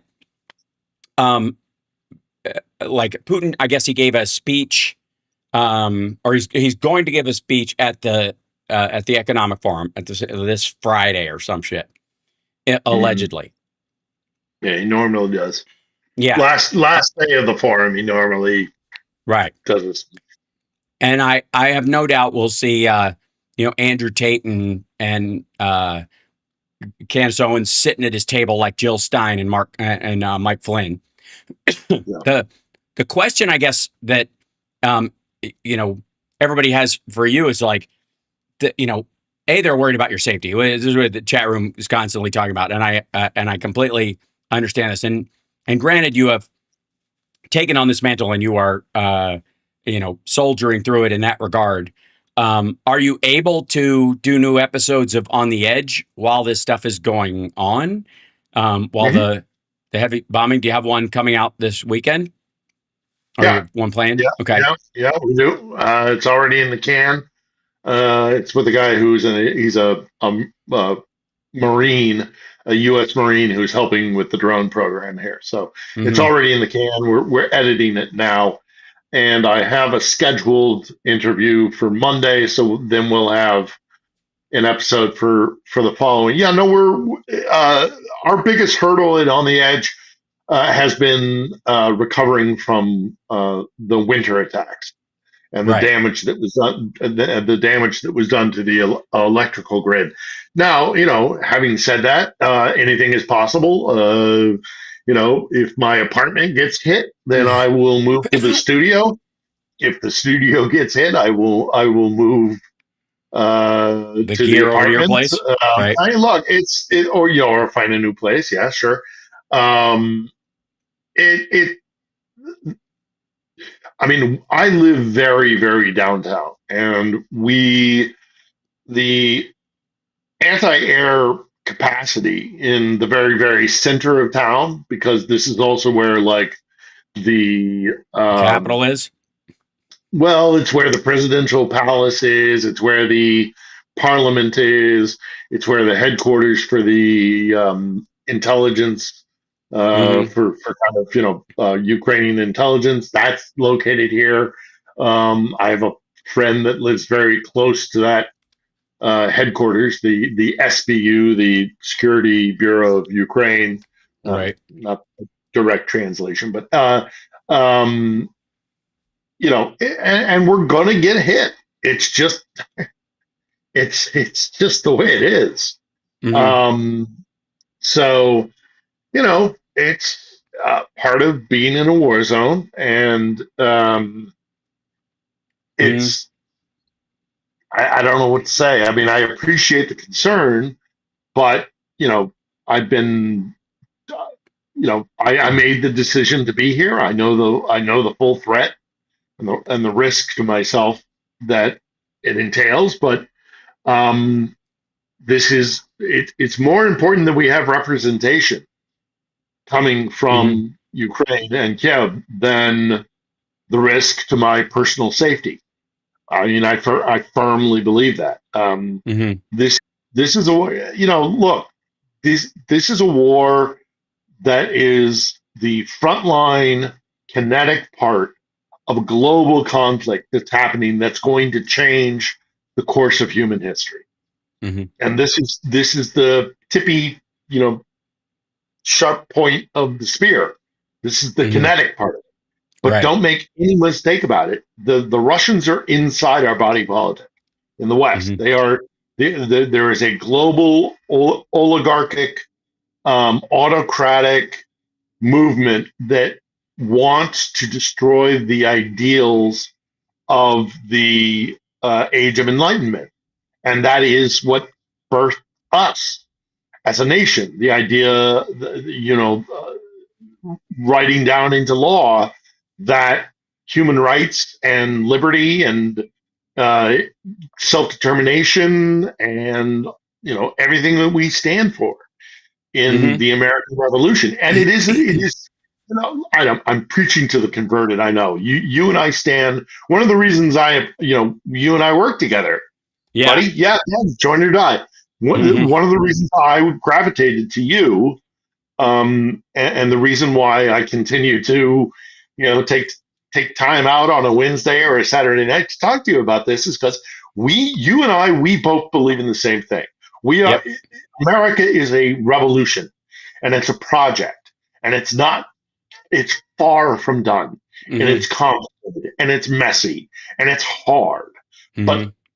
I would rather stand with the people of Ukraine in a similar fight against um, traditional autocracy and Right. greed and oligarchy and kings and all the things that we reject as a society. I mean, I make the joke, Americans by their very nature hate empire, especially when we conduct in it. I mean, like, I recognize that we are flawed, and Yeah. it's the reason. And again, not to repeat myself ad nauseum, but it's the reason I have that Lincoln quote.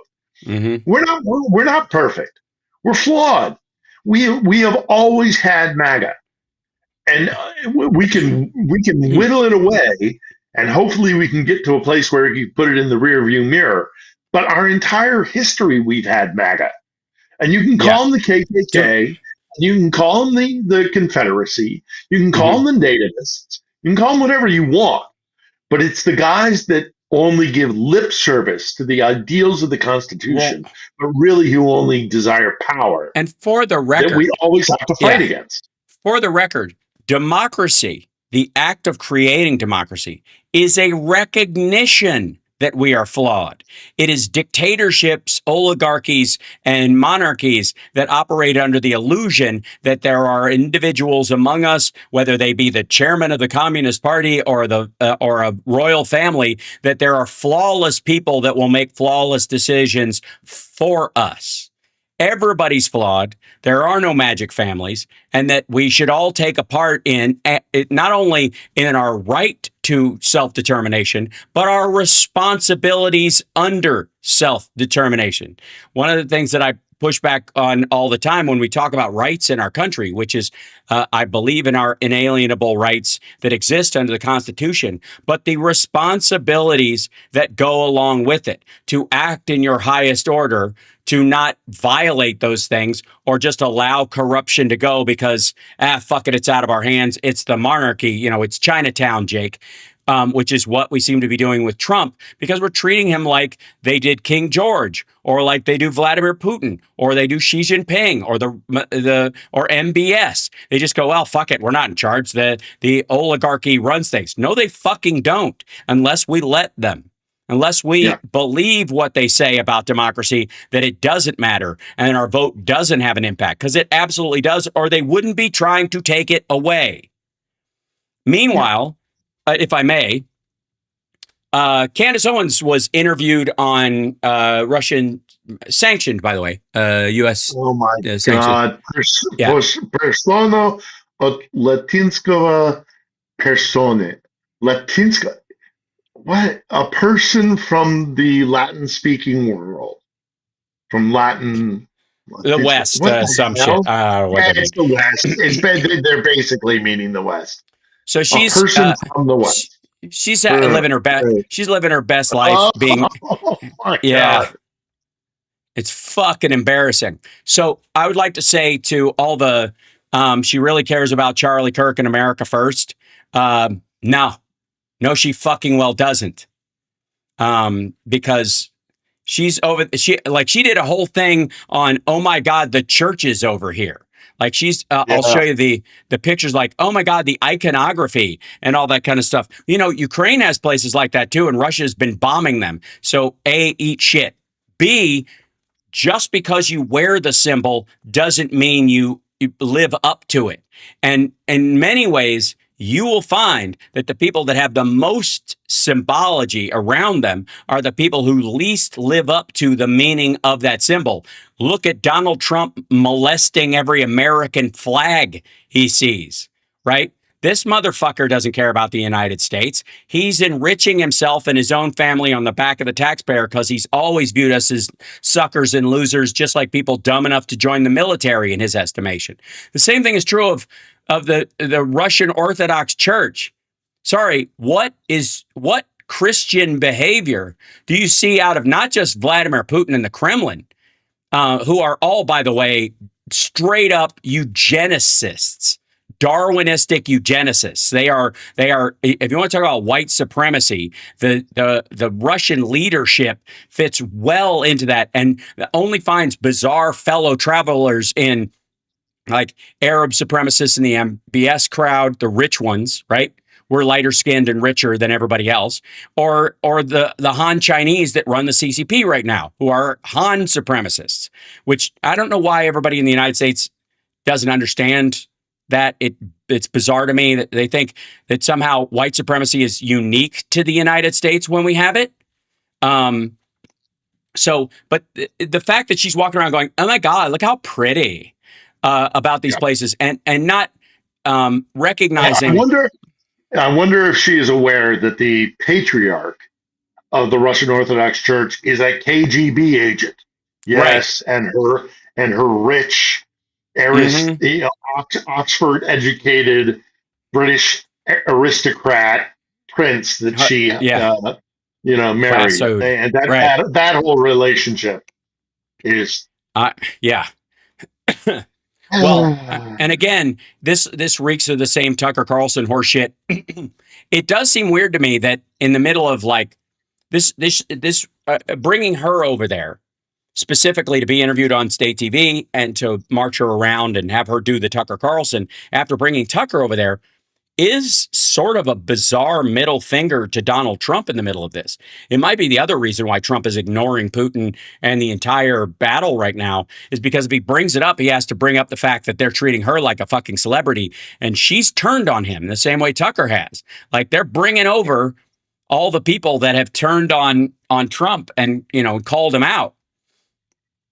Well, and again, it's a I've said this recently to somebody. If you walk into a room and you smell sulfur, you don't have to see the devil Yeah. to know he's been there. It just the whole thing reeks of FSB, intelligence warfare. Hmm. You look at Tenet media, you look at the way that Yeah. the Russians have been infiltrating our press corps, and uh, it it so seems orchestrated, Hmm. and she's not smart enough to know. Neither was Tucker. Right. They're absolutely. I mean, like the funny Hmm.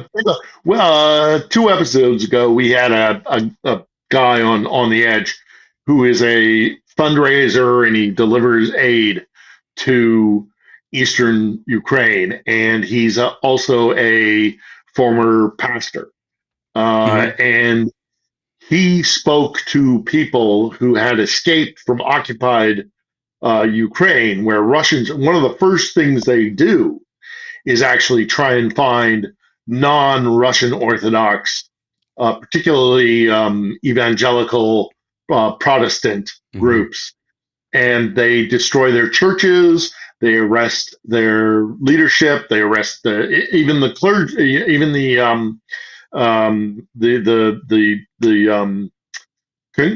people in the congression, the people who are go to these churches, who Right. have joined either the Church of Latter Day Saints or some other evangelical Protestant group. They hate Protestant. They hate anything that isn't Orthodox. They hate the Catholics more than they hate the Protestants. Hmm. But there was a huge effort in the '90s, in particular, to Hmm. bring evangelicals here to try and get them to convert to a Protestant church, and in the East, no less so. So, one of the things they do, and so I find it really funny that, like, oh, they're Christian. So, how beautiful are these churches? And how wonderful, isn't it so wonderful that the Russians actually have this adherence to Christian values, and that they give a place for the church? The church is used as a weapon. And Yeah. also, by the way, the church hates you. If you're not Russian Orthodox, the church hates you. So Right. they hate. They're. She is absolutely 100% being used as a tool. I mean, go She, watch I think it's the 2012 movie Leviathan, where at mhm. the end of, not to give spoilers, but at the end of the day, it's the Russian Orthodox Church that's behind all the conflict in the story, Right. because Putin Putin has used the church, and Russians actually aren't that religious. They really aren't, but they have used it as a tool, as a weapon, as an apparatus Yeah. to control society. And even people who are not religious, they have to kind of bend the knee to the church, because the church is given power within the Hmm. Russian Federation. And that's what this entire all of this Hmm. is not necessarily religiosity. It is um, a means to control society, and it's very KGB. It's very kind of Kremlin domination, and their kind of relationship with the church, which is so integrated. And yeah, I mean, yeah, I see somebody in the chat. Kirill is Patriarch Kirill, who was a former KGB agent and is now Right. the head of the Russian Orthodox Church, is a really nasty piece of work. Hmm. He rolls around. She's speaking alongside Dugan at this event. Of course she Alexander is. Dugan. Yeah.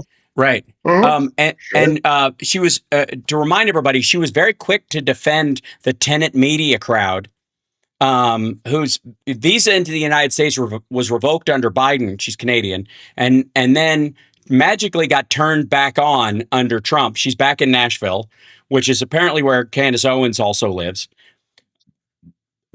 And now she's jetting off to Russia, which was the funnel point for the tenant media money. This should come to, and again, here's the thing.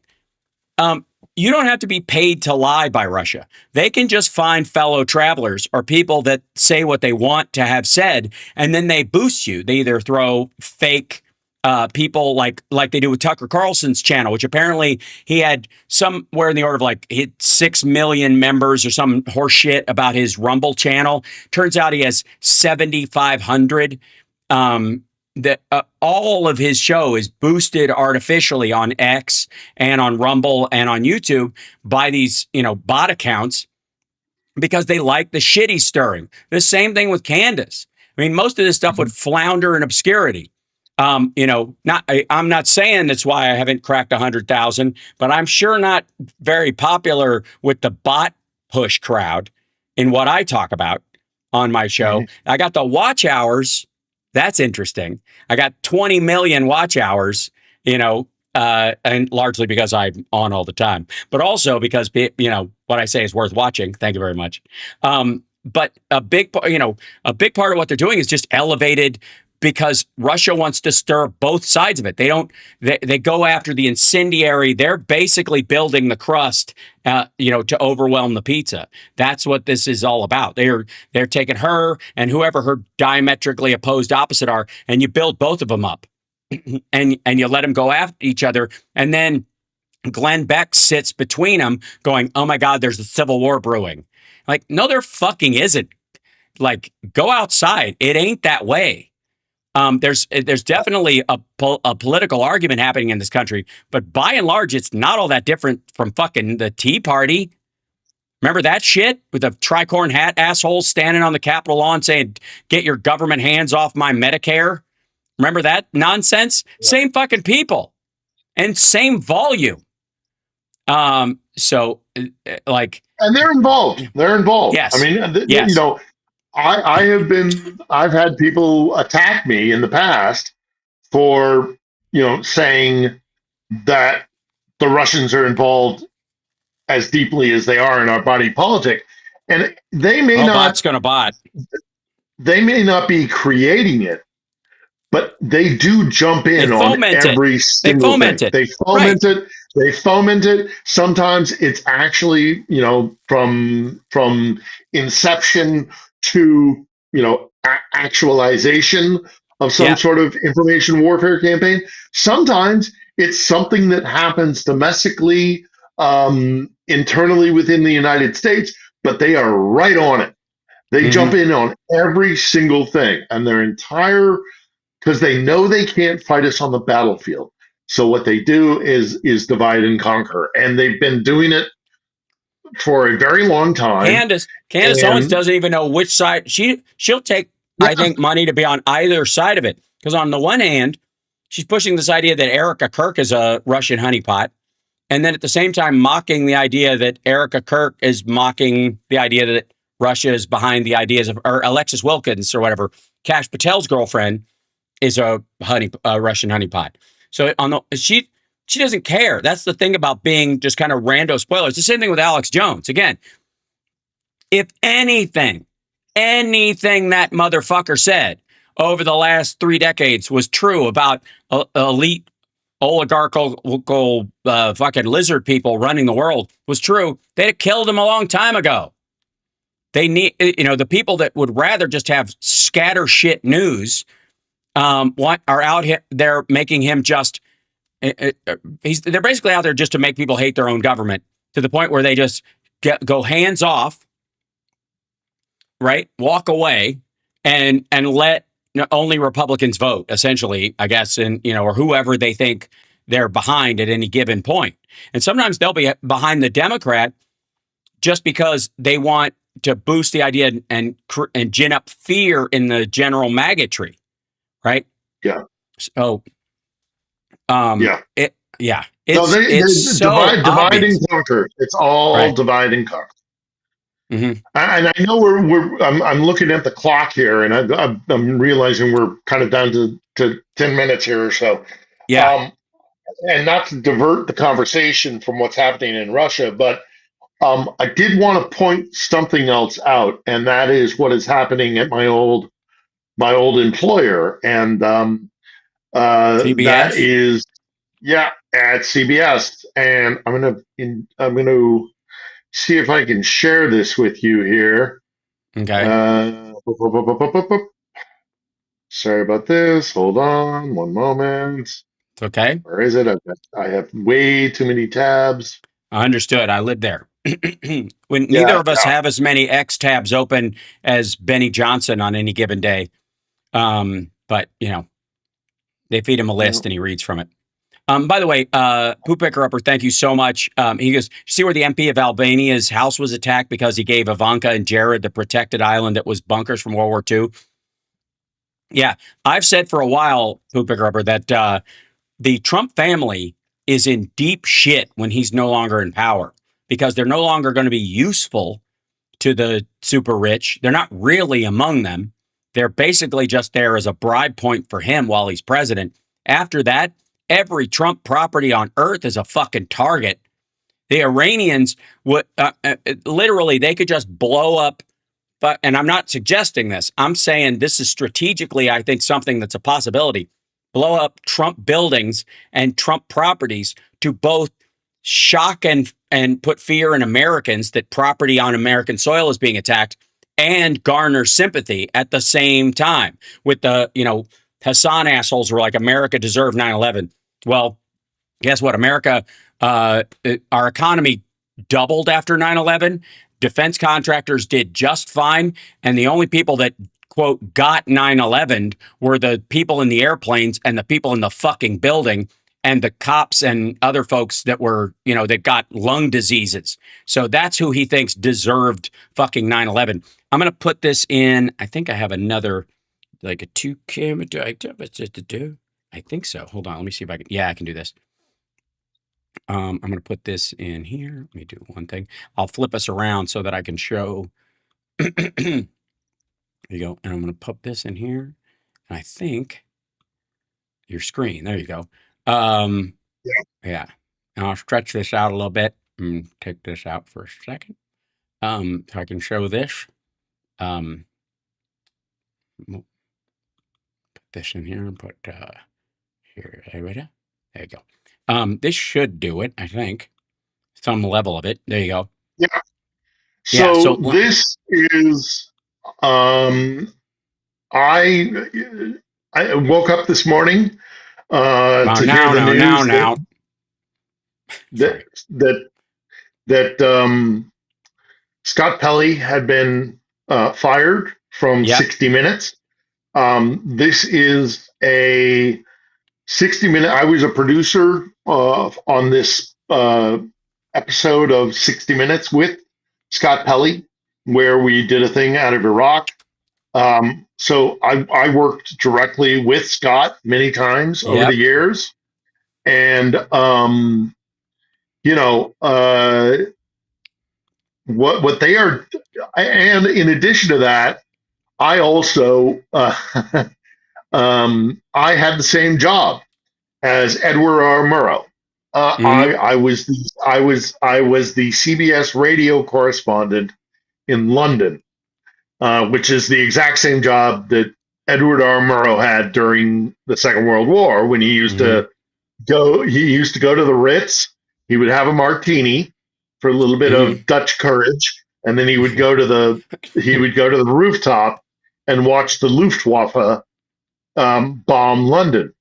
Right. And I was incredibly proud to be a member of CBS News. I was Mm-hmm. incredibly proud to have the privilege to produce at the preeminent news magazine of record in the United States at 60 Minutes. And this is just, in my career, I did four reports for Mm-hmm. 60 Minutes. And to see what they are doing, Scott I have all the time in the world for him. He is an incredibly um, uh, diligent and professional and earnest journalist. Right. So of course, this new iteration that the Trump administration has created at 60 Minutes breaks my heart. Yeah. It is, Edward R. Murrow and Don Hewitt created 60 Minutes. And I'll tell you, I don't know if I've told this story to you before, Hal, but I'll tell it now. Again, is one of my dearest friends and colleagues at CBS News was an older guy, so a Vietnam vet, who was kind of their war go-to guy, and Right. I was his protege, and he told me a story one time about how there was once an executive producer of the evening news, CBS Evening News, was Walter Cronkite, Hmm. and he was fastidious and he was always on time and all the rest of it. And there was one time that this friend tells me this story where he didn't arrive to an editorial meeting on time, Hmm. which was totally out of character. And so as the clock ticked on, they were becoming increasingly worried, and they were starting to wonder, should we start calling hospitals? Has Right. something happened to this guy? And after 45 minutes or so, or whatever it was, he shows up. He apologizes for being late. And he says, I've got, I'll explain my reasoning for why I'm late. But do you want the good news or the bad news first? And they've been really anxious over the last 45 minutes waiting for him to arrive. So they say, give us the good news.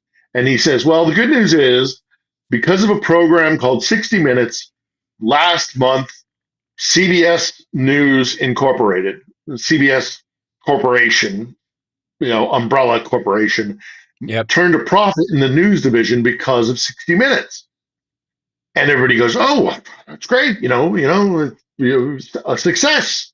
He says, "Okay, well, what's the bad news?" And the guy says, "For the The first time in first time CBS News ever, history, they turned a a profit profit because of 60 Minutes. Right. Yep. because of 60 Yep. Minutes, and they're gonna want it again." Yep. And so this is the trend that's been happening in news for a very long time, and it is that news is no longer an obligation to get licensed, which is what it Yeah. used to be under the fairness doctrine. You had to provide news and fair usage Yep. to get your license to broadcast on the airwaves. The obviously cable and the internet are different, but if you have a broadcast license, you Mhm. have to you have to do a note. You have to do a certain percentage of your airtime has to be devoted to news, and it has to be fair. Mhm. Um, and they have absolutely torn that apart. It Right. is now about profit. Mhm. It is about getting eyeballs. It's about audience share. It's about commercial airtime and all that, the rest of it. So they have destroyed 60 Minutes. They have destroyed CBS News, which, yeah, I may be biased, but I think was one of the finest Mhm. news outlets in America as a broadcast outlet. It was the network of record. It is the Tiffany network. It is the house that Murrow built, and they have destroyed it, and it's not coming back. And it breaks my heart. And I am I'm a huge fan of Edward R. Murrow. I think he was one of our finest journalists in the history of America. And if he were to see what CBS has become under Trump by design, he would be, I'm sure, distressed. He would be disgusted.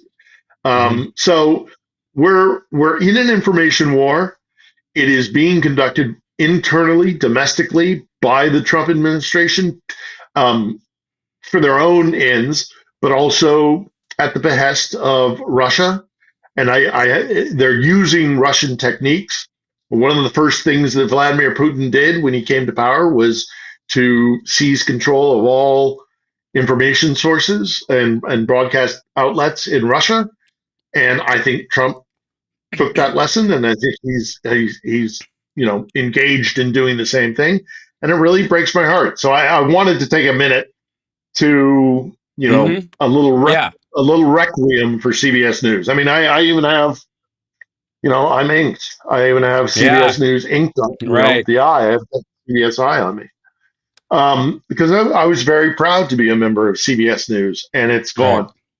It's gone, and it was done on purpose. Yeah. And we're going to keep you and I. It's a new, there's a new Era. Yeah. era of news and information. I'm going to keep doing on the edge because I can. You're going to keep doing what you do, and the people that you work with in this little community that we're building, where Yep. we're trying to keep information honest and convey it to an audience. And obviously, things evolve, things change, but I'm gonna, I would pour one out for Edward R. Murrow and CBS News if I had a drink with me. But it's sad to see it go, and I just wanted to take a moment and recognize that we've lost something when we lose CBS News, and it's sad. I agree. I do believe all of these things can come back, and surprisingly fast, when they are not under the. We'll do it. Yeah, we'll do it. Right. That's absolutely right. I would love to be the uncomfortable interview people don't look forward to. Why? Oh shit! I'm sitting down with that guy. He knows way too much about the price of oil for somebody that funny and charming. All right, we're at the end. I want to thank you so much. Don't forget, everybody, subscribe to Philip Bittner Show. I'm going to rest my voice until this afternoon, and then try again.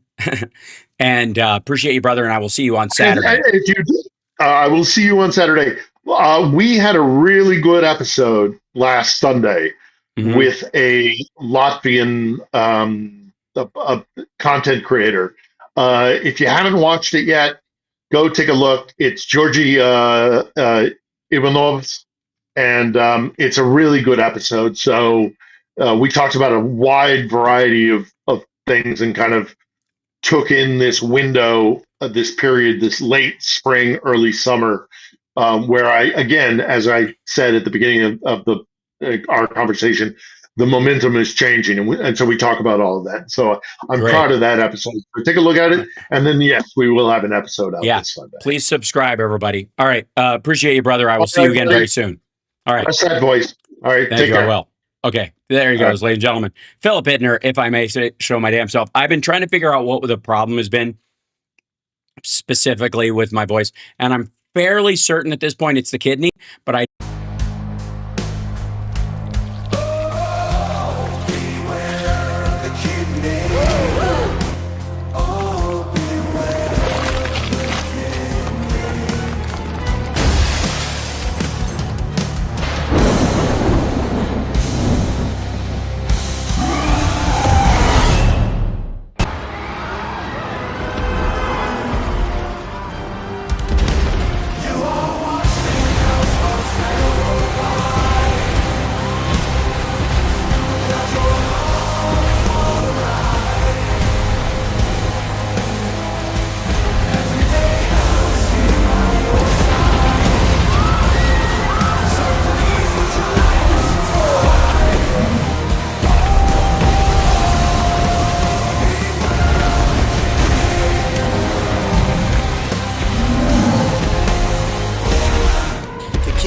Has a very special place in the heart. Dear God, what in the Sam Hill? Hey, did my chat open up again? It did. I don't know what the beer fart was that stopped that. It's like a little horse shirt. It certainly is. All right, I'm gonna go rest my voice. I'll see you guys this afternoon. I promise. I'm trying. And before I go though, if I may. Thank you, Bonnie, so much. Thank you, Juicebox. These are the only things I'm going to say. Thank you, Luis. This is what a dozen donuts cost right now. It's true. Thank you, Karen. Really appreciate that. Whoops, where'd it go? There we go. Thank you, Karen. Bless you for the sticker, James. Thank you so much. I got to stop clearing my throat. Thank you, Juicebox. Sending positive vibes to Phil. He got them clearly. Hold on. There we go. Bless you, Julie. Thank you so much for the sticker and all that and the support. Bless you. Really appreciate it. Means a ton. Wow. And Poo Picker Upper, I mentioned what you said before about Ivanka and stuff. We'll talk about this afternoon. And then Jimmy gave a super chat for the kidney obligation, and I appreciate it. It's the irony that it's what got my dad. It's not lost on me. I got to watch my powers. Apparently, I'm a powerful warlock, and even in jest, I have powers. Check yourself before you wreck yourself. I got to stop. Don't clear your throat. Just let it hang. My God. All right. Love you guys. I will see you this afternoon.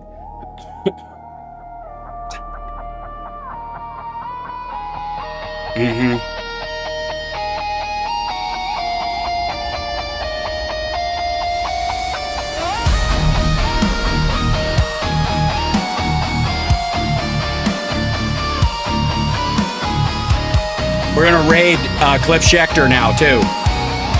So enjoy Cliff. Tell him I said hi.